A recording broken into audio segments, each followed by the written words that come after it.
Welcome to HomeKit 5. I'm Josh. I'm Brayden. This week we're going to talk about Ecobee, Apple, and Nanoleaf. Yeah. So, I guess before we get started, we had an Apple event this past week, which was unusual because it was on a Monday, and we weren't really expecting much in the way of HomeKit announcements. We did get one, which you'll talk about in a minute. But we did get new laptops, which I'm super excited for. I picked up an M1X. No, you didn't. Pro. Really? I got the Max. I got the Max. Dang, dude. Yeah. I maxed it out. I did not go all the way on the hard drive, but I pretty much bumped everything else max. I got the 64 gigs of memory. Super excited for that thing. I can't even imagine. Like I've got the 13-inch over there, M1, and it's good, but like you can't use two monitors, external monitors. Like this thing, blow it out of the water. It's gonna be amazing. Mm-hmm. Super, super excited. All right, let's dive into it. So now that iOS 15 is out, Siri is now available to add to your Ecobee smart thermostat. So they've already had, if you weren't aware, if you got like the Ecobee 4, I believe, it had the ability to turn on Alexa. But what they've added in the latest edition of, really, I think it's HomePod OS. You have to have a HomePod, but then you can enable Siri on the Ecobee, and basically, my understanding is it like takes the commands in, ships them to the HomePod. The HomePod then sends a response back. So the HomePod is doing the processing. Yeah. But it's actually, you're like conversing with the Ecobee device. Right. So, kind of cool. Yeah. It's kind of awesome to get that free little upgrade. I think, I don't know, like I think the thermostat is a great place to put something like this. So I'm kind of curious, like we purposely don't have indoor microphones, and we didn't want the Ecobee 4 for that exact reason. Mm-hmm. So we have 3s in the house. Now I'm a little disappointed. Right. Yeah. It would have been kind of fun to play with that. So, oh well. Yes. Exciting stuff though. Mm-hmm. So if you do, it is a firmware upgrade, so you do need to get the firmware upgrade. And my understanding is it's been a little hard to get a hold of, but there are ways to do it. So you can probably Google around if you're looking for it. Yep. All right. Apple, their Apple event on Monday, they announced not much in the way of HomeKit, but the one thing that they did was they gave us new colors in the HomePod Mini. So now there's a blue, a orange, and a yellow. In addition to the previous space gray. In addition to the white and space gray. Yep. Alongside their new Apple Music voice plan, which is basically just Siri control. It was just there to confuse the hell out of everybody. Yeah. It's like a basic command. I think you don't even get access to the music app. You don't. You just control it through Siri. But then I was under the impression that like maybe you got extra features when I was watching the video, and then like later it came out like it's just basically Siri control of Apple Music on your devices. Yep. Which seems weird. I don't know. Didn't love that announcement, but I'm definitely not in the target there, right? Like, we already have HomePods in a lot of places. Mm-hmm. I dig the colors. Yeah. I was a little surprised. I was excited at first when I saw them going to the Apple Home stage, and I was like, ooh, what's happening? Yeah. What are we getting? Yeah. And then it was like HomePod Mini colors. That was not as exciting as I originally anticipated, but I do like the colors. I particularly like the orange and the blue. I think the yellow could fit a space well too. It's definitely like an on-trend yellow. You know, the thing I struggle with here is like, where's the consistency of colors across Apple's brand?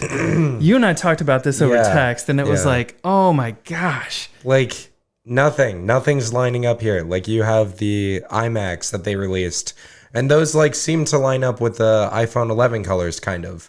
But then they switched to the 12, and then it just kind of went out the window. Like consistency between all of these different products, Yeah. like color wise, it isn't there. Yeah.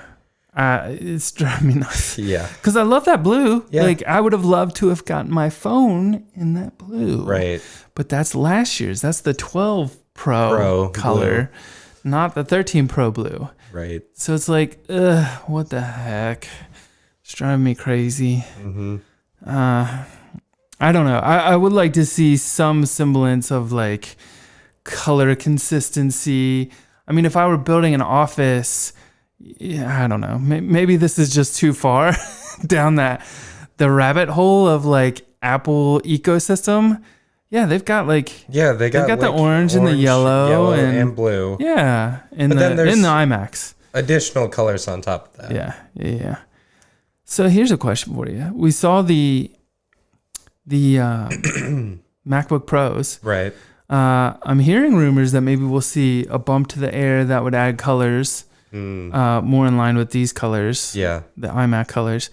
But then if they come out with a 27-inch, do you think they offer it in all the colors? I don't know. Or do you think they just go for like silver and space gray? Yeah, I think that's what they would do. Yeah.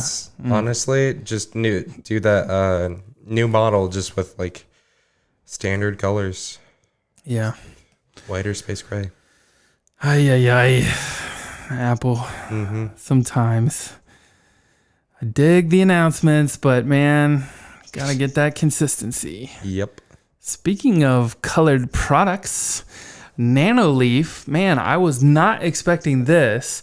They came out with something called the Lines, Nanoleaf Lines, and it's pretty cool because essentially it's thread, but instead of the shapes, you get the connectors, but you're just getting these like lines that connect the connectors, so you can make these different shapes, mostly like triangles or hexagons, but you're getting the outline of the shape, and it's a backwards firing LED, so it fires towards the wall. So the shape actually like kind of glows with the light behind it. So I don't know. I dig these. What do you think? I think they look pretty cool.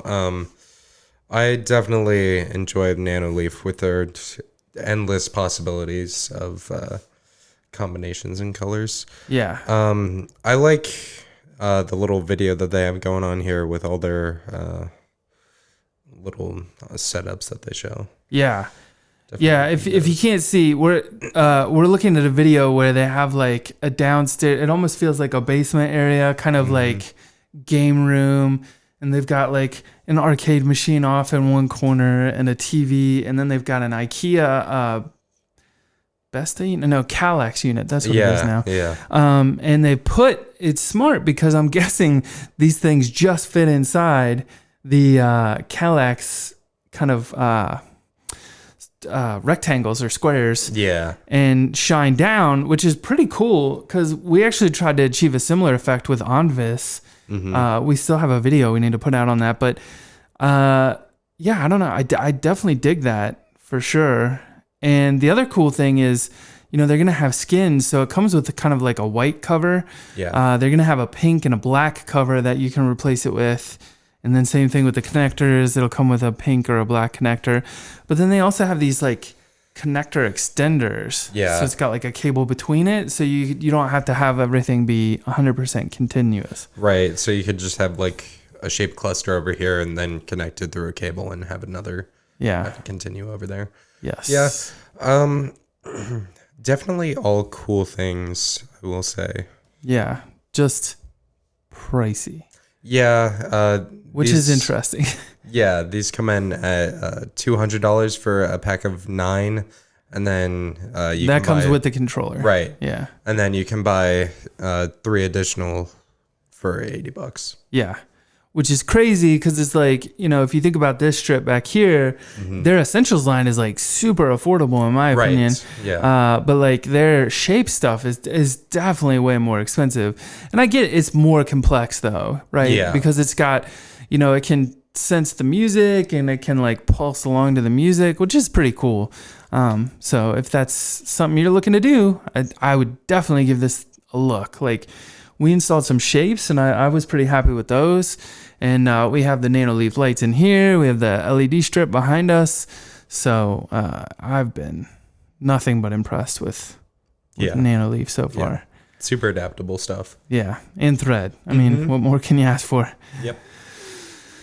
All right. Well, I think that's all we have for this week. It was kind of a light news week again, and we took last week off. What were we doing? We were like... We just kind of gamed, yeah, we and just then vegged out last weekend. There really wasn't any news either. Yeah, we took a look, and it was like, well, I'm not sure it's worth spending 20 minutes to set up for a 2-minute podcast. Yeah, like one story. Yeah.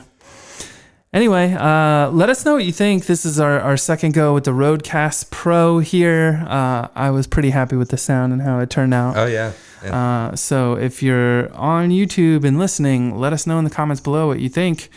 For sure, we always appreciate that. And if you haven't already, go over to Apple Podcasts and leave us one of those reviews, 5 stars preferably, if you really enjoy this show. And we will see you in the next episode.